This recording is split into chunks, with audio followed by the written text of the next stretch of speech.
Greetings and welcome to the Mid-Missouri Couch and Weather Report for July 2018. It's July 7th at 6:50 in the evening. The temperature is 83 degrees.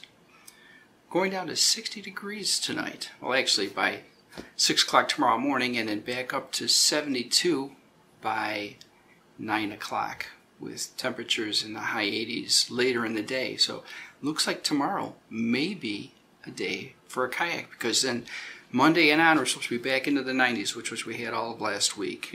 It's pretty hot and muggy. So, hey, you never know. I guess we'll see where this goes. Greetings and welcome to the official Mid-Missouri Kayak and Weather Report for July 2018. Sometime after 11 o'clock in the morning on Sunday, July 8th, the temperature is 82, 83 degrees. We're headed for 88. It was actually 68 when I headed out sometime before 9 o'clock, and I could have been in the water by 9.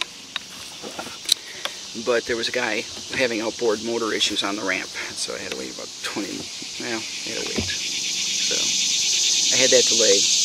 And I wanted to get out early because temperatures, it's going to go up to 88 today. And they're calling that a break in temperatures. Yeah.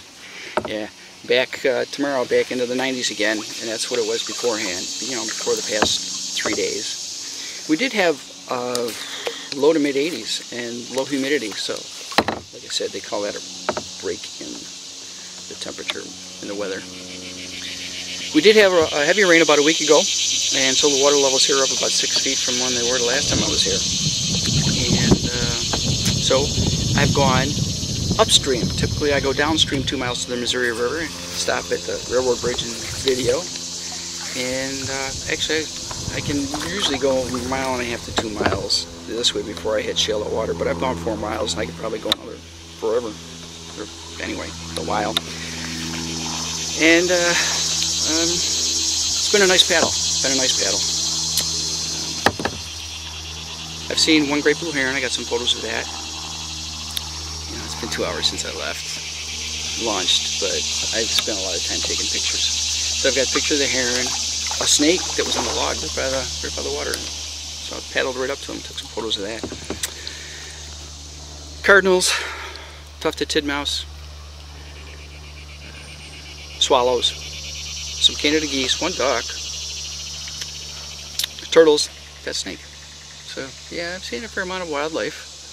And hopefully I'll see that heron on the way back, because he would keep ahead of me and then he went into the trees and I haven't seen him for a while. That was a third of the way into the trip. So maybe he headed back, and maybe I'll see him on the way back.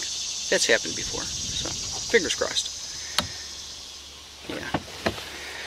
So I was talking to the guy with the boat, and I was saying, hey, I saw a picture in the paper of some guys fishing. It was in yesterday's paper, I think. They're fishing with a crossbow. They were by that railroad bridge, and it was taken looking down at them from the car bridge that parallels it. And they were bow hunting for Asian carp. It's open season all year round because they're considered an invasive species. They get pretty big. They've come up the Mississippi into the Missouri. They've gone as far as the Illinois River, and there's a fear that they'll get from there into the Chicago River and then the Great Lakes. So, because they're connected by a canal. So they've got systems like electrical current going through the water and other stuff to kill them. But yeah, it's open season on them. They get big. So apparently the fish I see break in the water right near my kayak, or even like I see them 100 feet away where they're jumping and I can't make out what they are. Apparently they're Asian carp. And there was one that actually did jump, and it caught my shoulder and glanced off my head one time. And this guy said that he usually goes into the Osage River to go fishing, which is 5 to 10 miles from here. And he says he sees a lot more of them there, and he said he actually did one day have 6 or 7 of them jumping into his boat.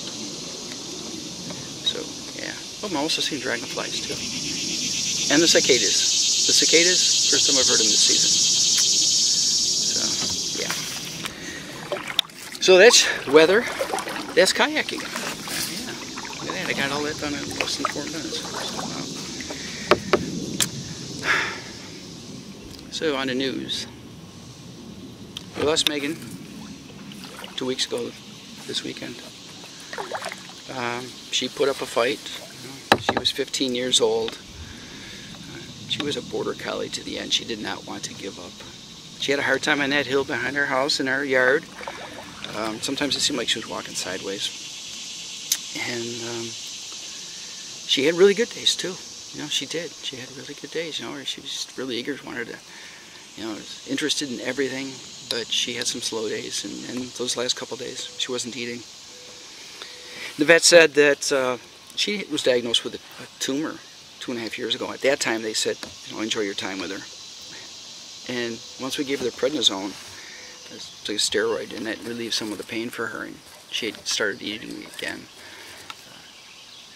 And here, 2.5 years later, he said that she lasted that long because of the care we've given her. You know, her hips were given out. You know, she'd had hip surgery when she was a puppy. She had this hip dysplasia. And at that time, the vets said, you know, maybe 10 years. And here it was 15. So I got to know her for 6 years, 6+ years. Yeah. Still, when we get up in the morning, you know, it's like, first thought is, well, I have to go take care of Megan, you know, take her out, feed her.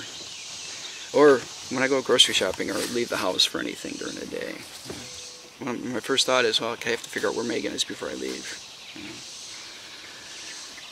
But, yeah, I'm sure that'll go on for a few weeks or more. Let's see what else. Our anniversary was 2 weeks ago. So that Sunday we went to St. Louis, which is a 2-hour drive, 2 hours a little plus. It's too bad it's so far away. That and Kansas City both. But we visited a brew pub that we hadn't been to before, and we went on the grounds of the arch. We did not go up into it, but we went on the grounds of it. And the museum itself was reopening a couple days after we were there, because they carved a whole new entrance into the ground, and it's really spectacular looking. So I'd like to get in to see that. They totally revamped it and made it as much about Missouri's history as about the West and the gateway aspect of it. And there's a bridge that's got to be a couple hundred feet across now that crosses the interstate. And it's pedestrian. It's a park. It's all grass and paths and that, so you can walk to the arch instead of having to drive around or walk across traffic bridges. So that's pretty nice. Yeah.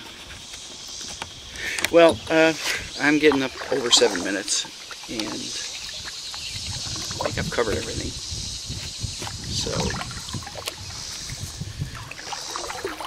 it's a beautiful day. Beautiful day. Hopefully I've been able to hug the shore and stay in the shade. I've actually had to change sides of the river though, because I started out going southeast, then south, then west, then north, then east, then north, and south northwest again. So if I were just going by a compass for my course, it would be a circle. And I've had to change sides to stay in the shade.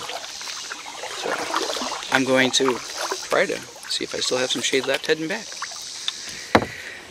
This has been the official Mid-Missouri Kayak and Weather Report for July 2018. Ciao, folks. Vlog on.